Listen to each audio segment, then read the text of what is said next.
Have you ever had that problem where you throw your clothes into the wash and then you're taking them out and then, oh no, your shirt's shrunk and it's your favorite shirt? What are you supposed to do? Or what about you've been wearing the same shirt for years and it's great, and then you throw it in the wash and then now it's too sheer and all the colors are faded and you can't wear it anymore. We have all been there. You've been there, I've been there, we've all been there. And today we're going to be talking about reevaluating our closet and why we should even do that in the first place.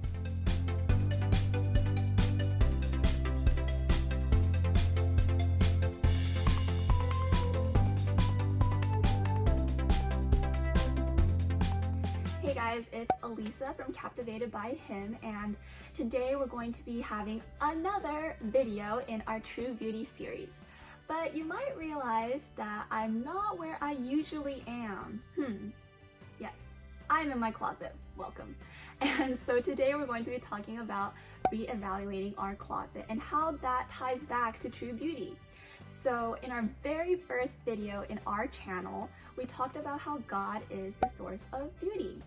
God is the standard of beauty because He Himself is beautiful and He created all things that are beautiful and good. And how we exercise that true beauty ourselves is to really look at the source of beauty and to imitate Him.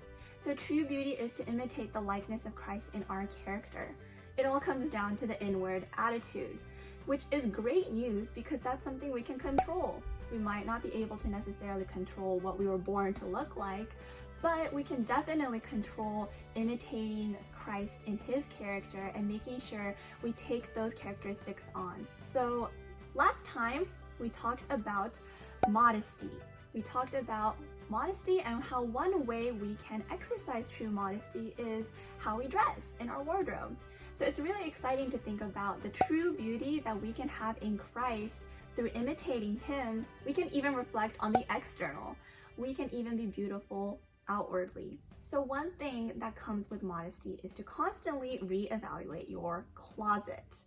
This shirt that I have had for years, but I can't wear it anymore because after washing it so many times, the colors have faded and it's just not wearable.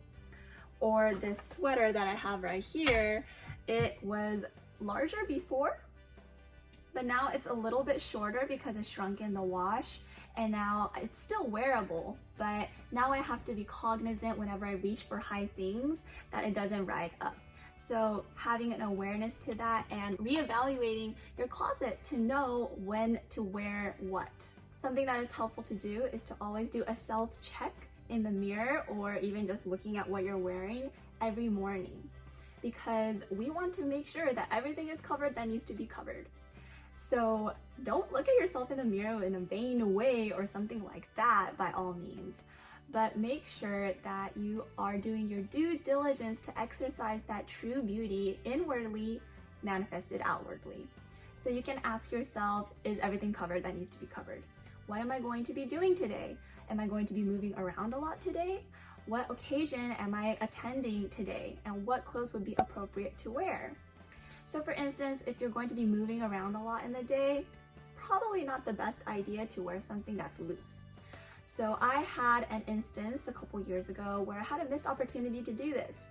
I had children's ministry that day. I used to serve in the children's ministry, and at our church, children's ministry supplies are kept in storage boxes. So that means we have to pick them up and put them away. We have to bend over to help the kids with whatever they're doing. So there's a lot of bending over. You get where I'm going? I was wearing something that was looser that day, maybe something like this shirt right here. And I usually wear a cami under this, but when you bend over, loose clothes tend to see things that I shouldn't be seeing. And so every time I was bending over that day, I had to always make sure that it was covered. I always had to carry things with just one hand because I was covering this, and it was just not a smart move. So maybe something I could have worn instead is this.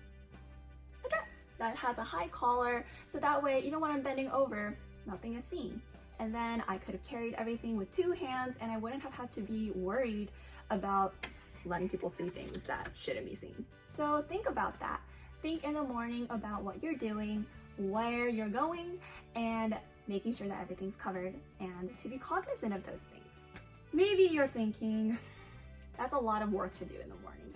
I'm already in a rush. I already have to ask myself, what am I going to wear today? But I have to add on all these questions? You don't have to, but I would highly encourage you to, because that is one way in which you can exercise that true beauty outwardly too. And when you're exercising true beauty by imitating the likeness of Christ in your character, then God is honored and God is pleased. 1 Corinthians 10:31 says, whether you eat or drink or whatever you do, do all to the glory of God. So even something as simple as putting on clothes in the morning is a means by which you can glorify God. Isn't that really cool? Even something simple as that. You can still be beautiful in your character, and you can also do it in a fun way by expressing your personality in your clothes. I hope that this was helpful for you to understand how we can be applying the things that we've been talking about in our videos with this one specific application of reevaluating your closet. And it doesn't have to be a scary thing.